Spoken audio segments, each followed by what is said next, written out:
ചെറുപ്പക്കാർക്ക് മാത്രമല്ല കേട്ടോ, കല്യാണം കഴിച്ച് ആൻറ്റി അങ്കിൾ എന്ന കാലഘട്ടത്തിലേക്ക് കിടക്കുന്ന വയസ്സന്മാരെ നമുക്കും തേച്ച് പോവാം കേട്ടോ. എന്നിട്ട് ഉച്ചയ്ക്ക് ഇങ്ങനെയൊക്കെ പലഹാരം വാങ്ങി കഴിക്കുകയും ചെയ്യാം. എന്തിനീ ചോറ് തിന്നുന്ന സമയത്ത് ഈ പരിപാടി എന്ന് വെച്ചാൽ പ്രത്യേകിച്ച് കാരണമൊന്നുമില്ല. പോകണം തോന്നി പോയി, കഴിക്കണം തോന്നി കഴിച്ച്.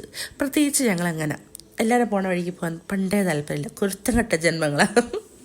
ഇടയ്ക്കൊക്കെ ട്രൈ ചെയ്ത് നോക്കട്ടോ, നല്ല രസമാട്ടോ. എന്ത് പലഹാരം ഉണ്ടാക്കും എന്ന് അറിയുന്നവരാണെങ്കിലും ഇവിടെ വന്നിട്ട് ഇങ്ങനത്തെ ഐറ്റംസൊക്കെ അല്ലേ വല്ലപ്പോഴും കഴിച്ചൊക്കെ ഉണ്ട്, നല്ല രസമാട്ടോ.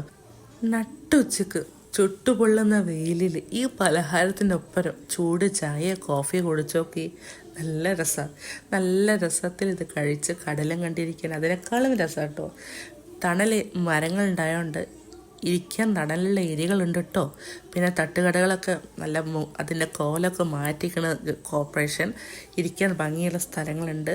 ഇനി ഇതുപോലെ സൂക്ഷിക്കേണ്ട കടമ നമുക്കാണ്. സൂക്ഷിച്ചാൽ ദുഃഖിക്കേണ്ട, ഇങ്ങനെ ആസ്വദിക്കുക കേട്ടോ. കടലിൻ്റെ വിശേഷങ്ങളും കാഴ്ചകളായിട്ട് ഇനി പിന്നെ വരാവേ. By, C U.